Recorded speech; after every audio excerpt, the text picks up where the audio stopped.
Kalena dhammat sawanang etamang kalamutamang.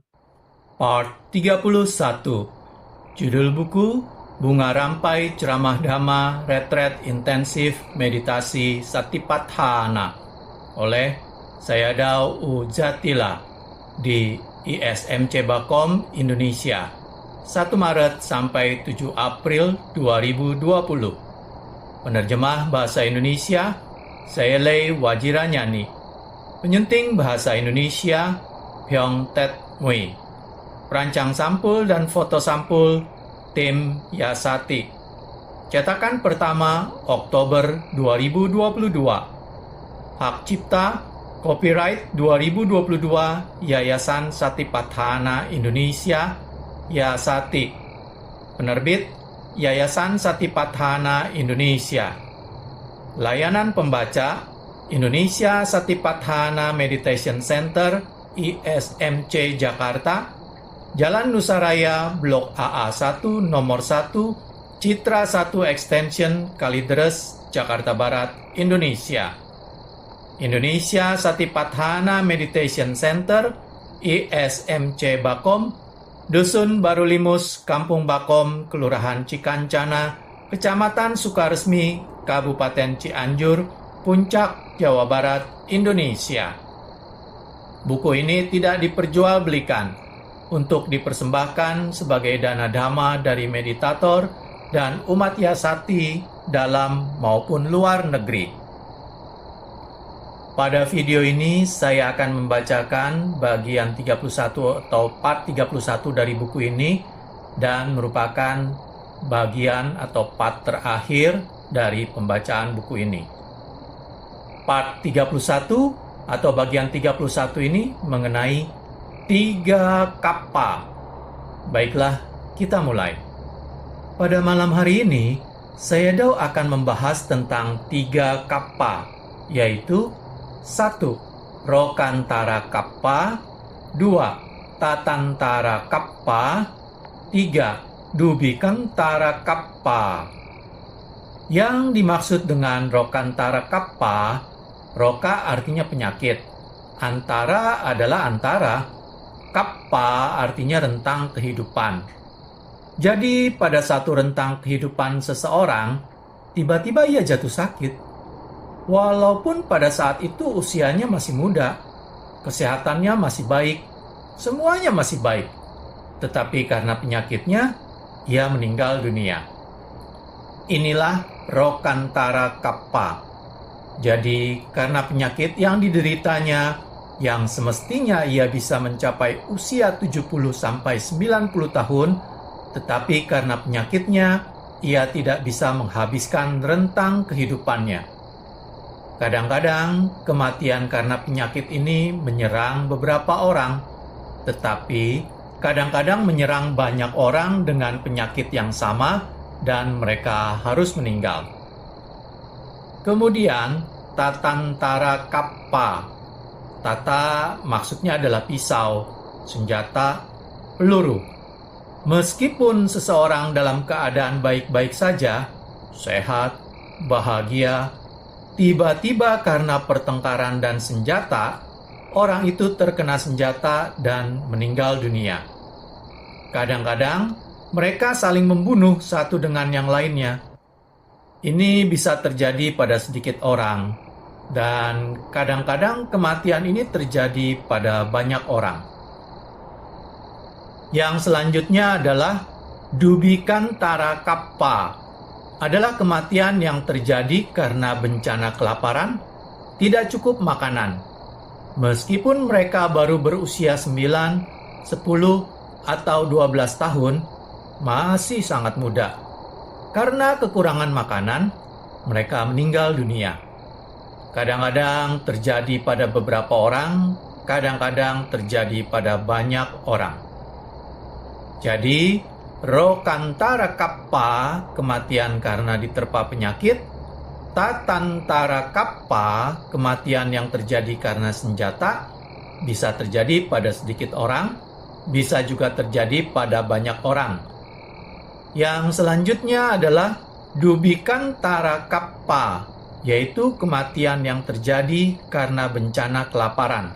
Tidak cukup makanan, kadang-kadang terjadi pada sedikit orang, kadang-kadang banyak yang mengalami kematian.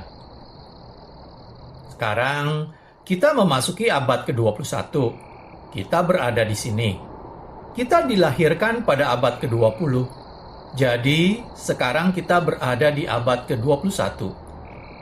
Anda bisa melihat, di beberapa tempat terjadi peperangan yang terus-menerus, mengakibatkan jatuh banyak korban. Banyak orang meninggal. Banyak yang melarikan diri ke tempat lain. Mereka melarikan diri ke kamp-kamp pengungsi. Di sana, di kamp pengungsi, tidak terdapat cukup makanan. Banyak penyakit. Di dunia ini banyak negara yang saling berperang. Mereka membunuh satu dengan yang lainnya. Kekurangan makanan, banyak penyakit. 3 kappa ini bisa Anda lihat terjadi di beberapa negara. Tetapi, bagi mereka yang tidak melihat di negaranya, mereka tidak berpikir bahwa satu saat hal itu bisa terjadi di negaranya. Jika sekarang Anda menyimak berita, Anda bisa melihat kadang-kadang 2 negara saling berperang. 2 pimpinan saling berperang.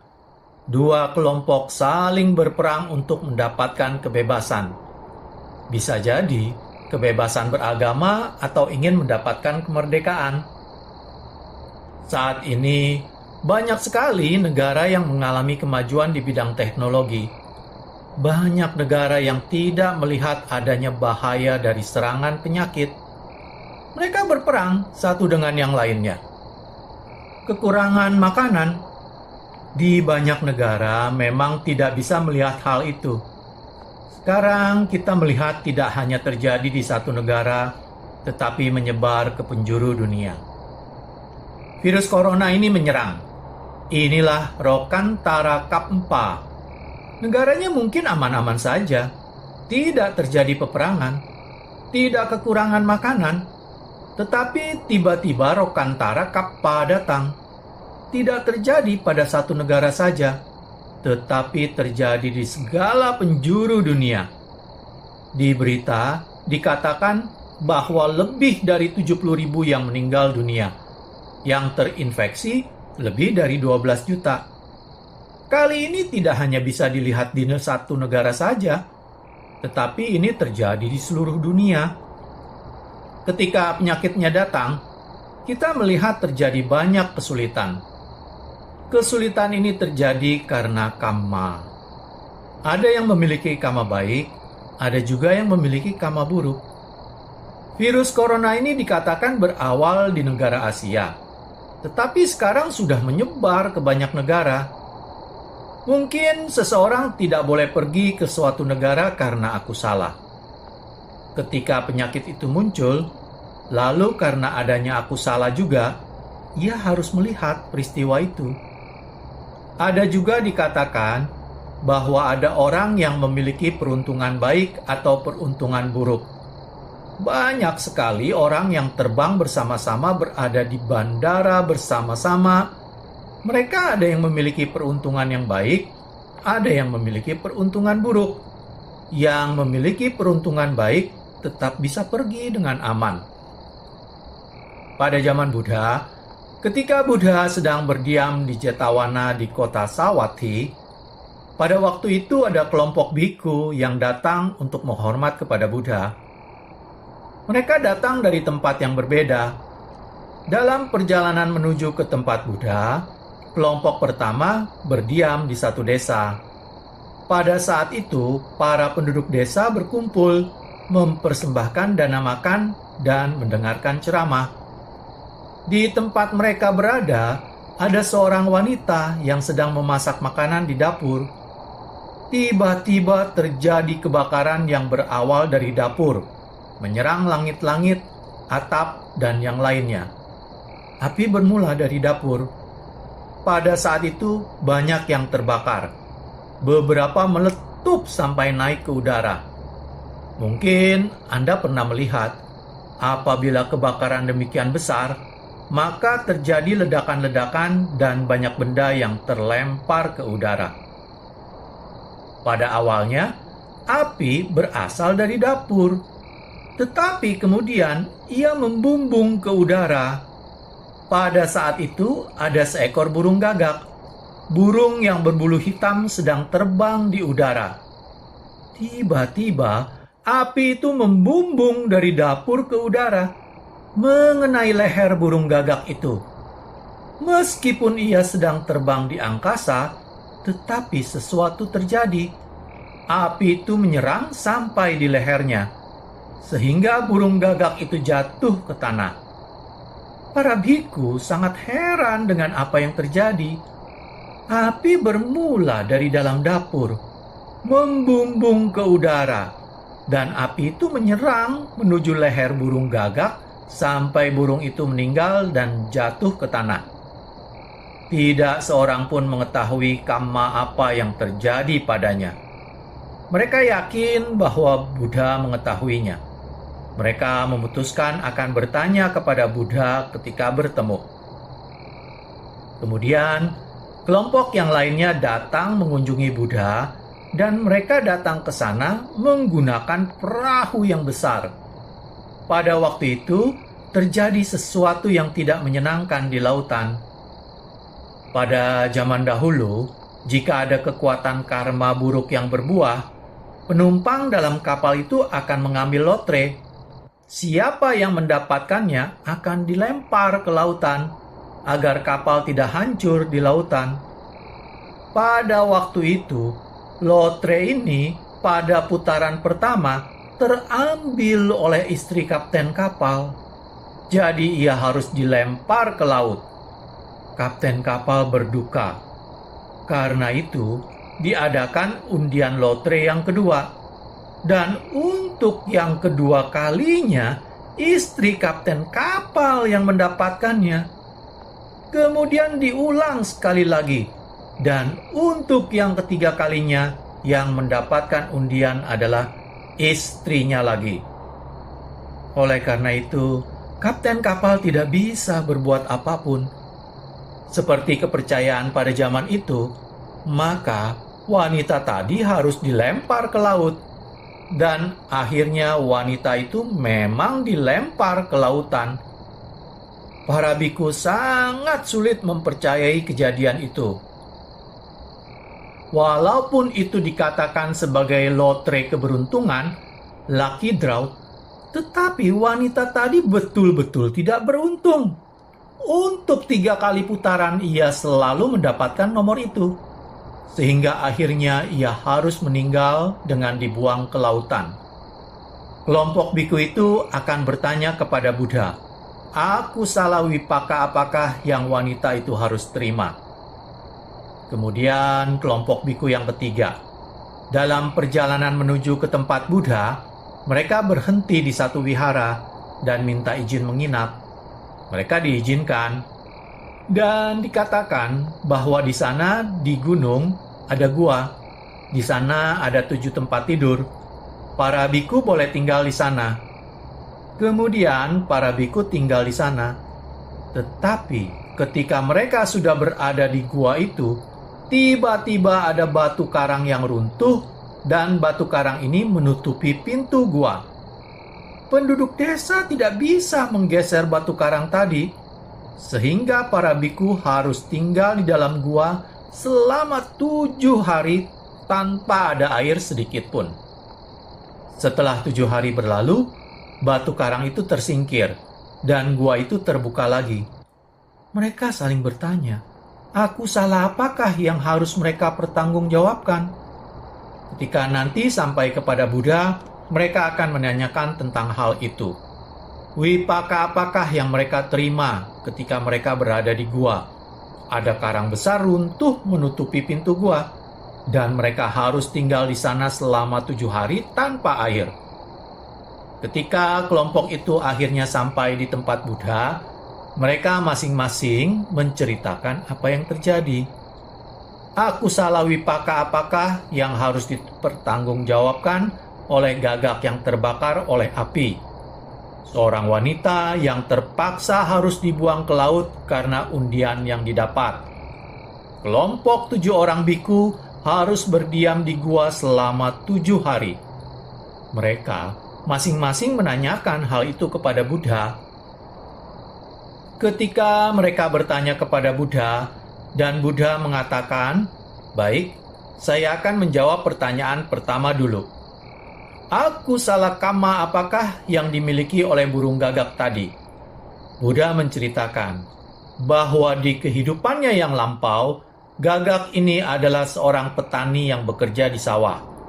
Pada satu kali ia bekerja di sawah dengan sapinya, dan sapi ini setelah maju beberapa langkah, kemudian tertidur. Petani ini lalu mencambuknya. Bergerak lagi, lalu tertidur lagi. Bergerak lagi, lalu tertidur lagi. Petani ini akhirnya menjadi sangat marah. Kemudian ia mengikatkan sesuatu di leher sapinya. Karena sangat marah, ia kemudian membakarnya di ikatan itu. Jadi, sapi tadi diikatkan sesuatu di lehernya, lalu dibakar, sehingga sapi itu akhirnya mati. Karena akusala yang dilakukan ini, petani ini terlahir di apaya untuk banyak kali. Dan kali ini, ia terlahir sebagai seekor burung gagak. Karena perbuatan buruknya, walaupun ia terbang tinggi di udara, api itu melambung ke udara dan membakar lehernya sehingga ia akhirnya mati juga. Buddha menjawab pertanyaan yang kedua. Dijelaskan bahwa wanita tadi di zaman kehidupannya yang lampau memiliki seekor anjing. Ia menyayangi anjing itu dan kemana-mana anjingnya selalu mengikutinya. Pada waktu itu banyak orang yang melihat, kemudian mencemoohnya dengan mengatakan ia jatuh cinta pada anjingnya. Wanita ini menjadi sangat malu. Ia berusaha menghalau anjingnya, tetapi anjing itu tetap saja mengikutinya. Ia menjadi sangat malu. Akhirnya ia menangkap anjing itu. Kemudian di tubuhnya diikatkan batu, lalu dibuang ke air, dan akhirnya anjing itu meninggal. Untuk perbuatan buruknya ini, wanita tadi terlahir banyak kali di apaya. Dan sekarang, karena akusalanya, ia meninggal di lautan dengan cara di tubuhnya diikatkan beban dulu dan dibuang ke lautan. Buddha memberikan jawaban atas pertanyaan yang ketiga tentang 7 orang biku tadi. Di masa kehidupannya yang lampau, mereka adalah 7 orang penggembala sapi. Pada suatu hari, mereka melihat iguana, dan iguana itu masuk ke dalam gua di gunung. Mereka kemudian mencari sesuatu, lalu menutup gua di mana iguana tadi telah masuk. Ini terjadi selama 7 hari. Setelah 7 hari, mereka menyadari bahwa mereka telah menutup lubang gua tadi selama 7 hari dan mereka ke sana untuk membukanya.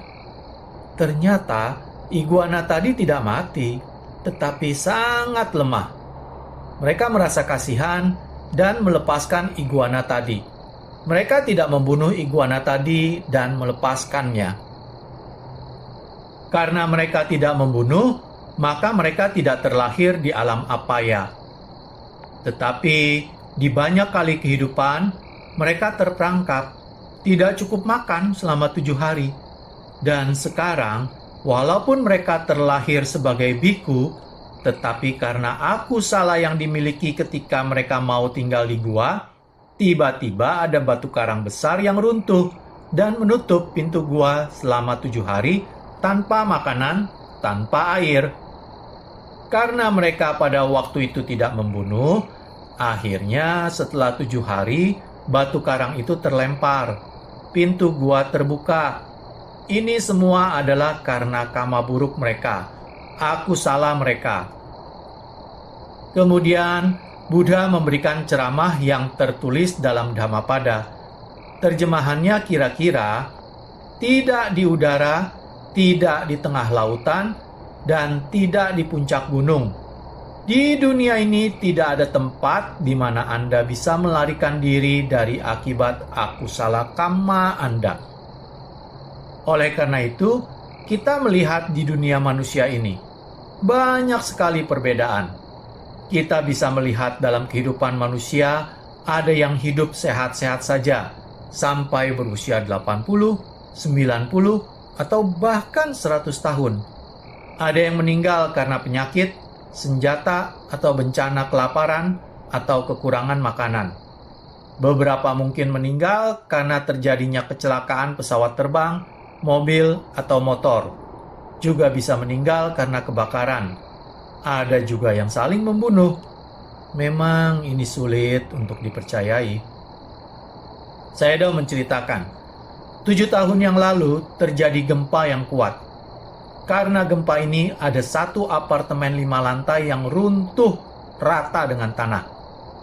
Pada waktu itu pemerintah memperkirakan ada 500 orang yang masih terjebak di sana.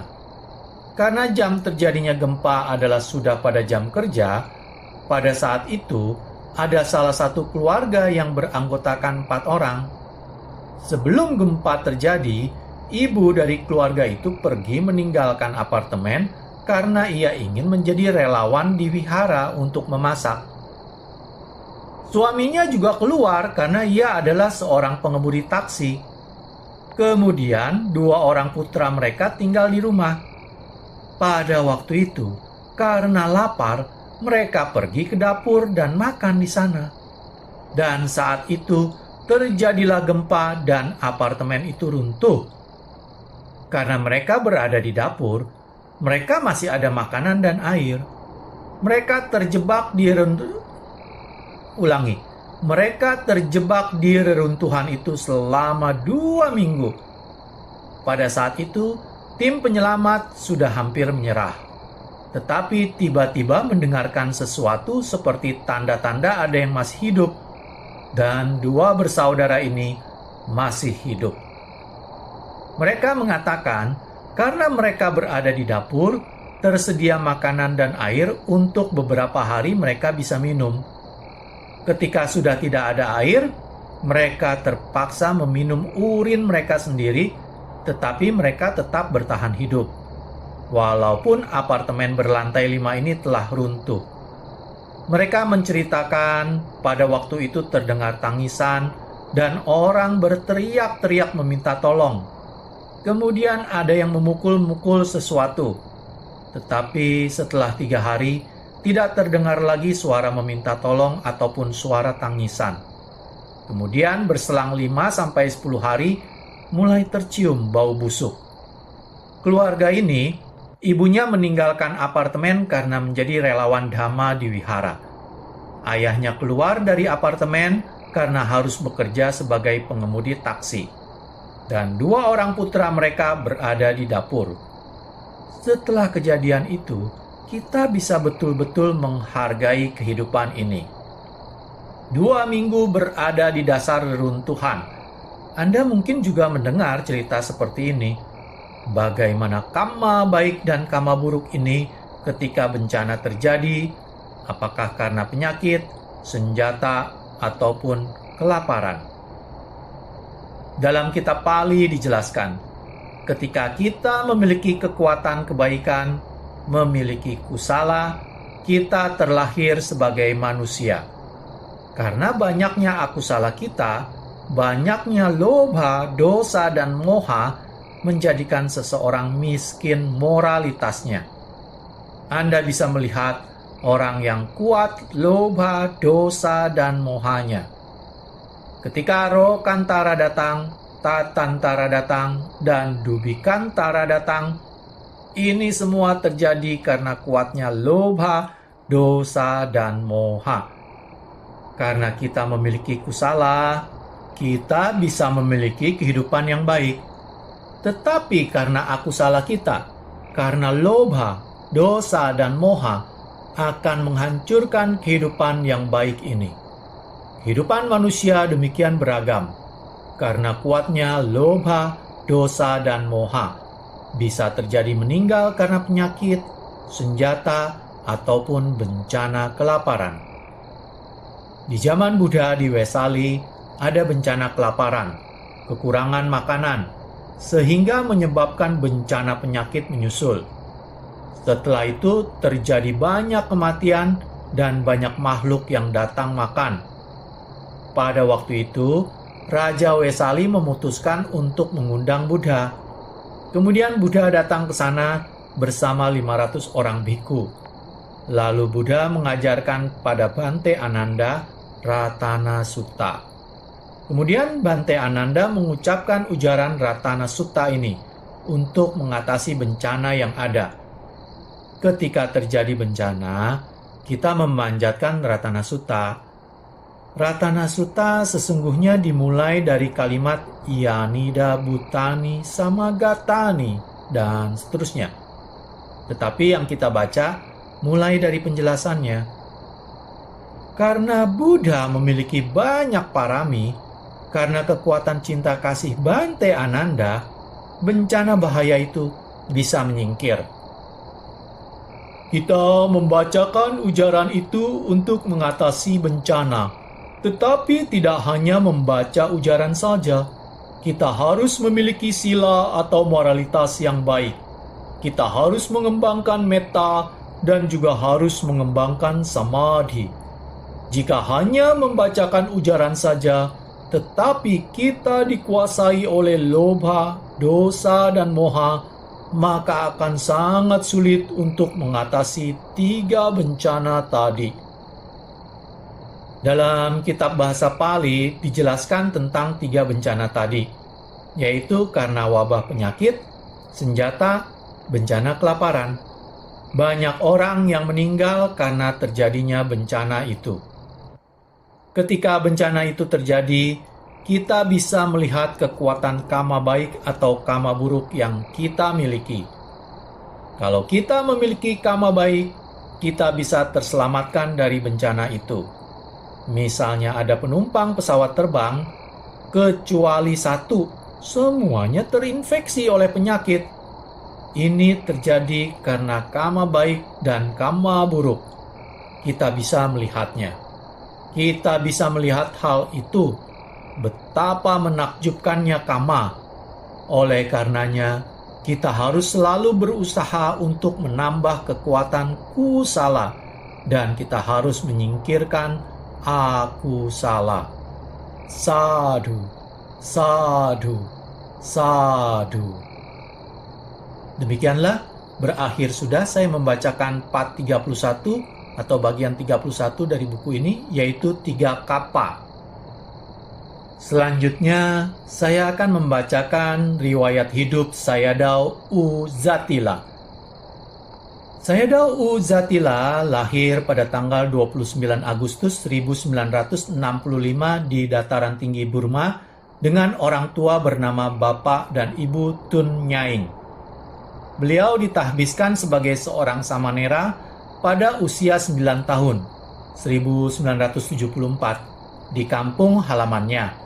Dan kemudian ditahbiskan sebagai seorang biku pada usia 20 tahun, 1986, di bawah bimbingan guru penahbisnya, Yang Mulia Sumanggala Tipitakadara di Yangon, Burma. Beliau mempelajari pendidikan dasar kebikuan selama 7 tahun, 1974 sampai 1983. Dan melanjutkan ke jenjang pendidikan yang lebih tinggi di Mahagandayon Buddhist Institute Yangon selama 5 tahun, 1983 sampai 1988, dan di Aung Ming Lar Buddhist Institute Yangon selama 7 tahun, 1988 sampai 1995. Pada tahun 1996, beliau berlatih meditasi vipassana secara intensif sampai mencapai hasil yang memuaskan di Panditarama Meditation Center yang telah dikenal luas di seluruh dunia. Berlokasi sekitar 40 mil dari kota Yangon, arah utara. Setelah retret meditasinya, beliau ditunjuk sebagai asisten guru meditasi selama 5 tahun, 1997 sampai 2001. Dan kemudian ditugaskan untuk mengajar meditasi selama 3,5 tahun di Tathagata Meditation Center 1215 Lucretia Avenue, San Jose, CA 95122, USA. Dari tahun 2005 sampai sekarang, beliau kembali ke kampung halamannya dan mengajar meditasi di Kyun Pin Meditation Center, Divisi Sagaing, Myanmar. Selanjutnya, sebagai terakhir, saya akan membacakan sedikit mengenai Yayasan Satipatthana Indonesia. Yayasan Satipatthana Indonesia, Yasati, adalah sebuah organisasi nirlaba yang bertujuan untuk menyebarkan dhamma ajaran Buddha, khususnya dalam bidang pelatihan meditasi dengan mengadakan retret meditasi Vipassana secara rutin di pusat meditasi kami, Indonesia Satipatthana Meditation Center, ISMC. Mengingat pentingnya keselarasan antara pemahaman secara teori dan penerapannya dalam kehidupan sehari-hari, Yasati juga menyelenggarakan Dhamma Workshop, yaitu pembelajaran Dhamma di ISMC Jakarta, dan juga secara selektif menerbitkan buku-buku Dhamma yang berkualitas. Selain itu, sebagai wujud kepedulian terhadap anak-anak dan remaja Buddhis, Yasati juga menyelenggarakan program Samanera dan Singhawati, Buddhist Culture, dan Teenagers Retreat secara rutin setiap tahun di ISMC Bakom dengan memberikan pendidikan dan pembekalan nilai-nilai budi pekerti yang luhur sesuai dengan Dhamma serta dengan pelatihan meditasi Vipassana. Demikianlah, selesai sudah saya membacakan buku Bunga Rampai Ceramah Dhamma Retret Intensif Meditasi Satipatthana Sayadaw Uzatila, ISMC Bakom Indonesia, 1 Maret sampai 7 April 2020. Dengan sadar, saya memohon maaf jika terdapat kata-kata yang salah yang saya bacakan ataupun istilah-istilah yang tidak tepat saya bacakan.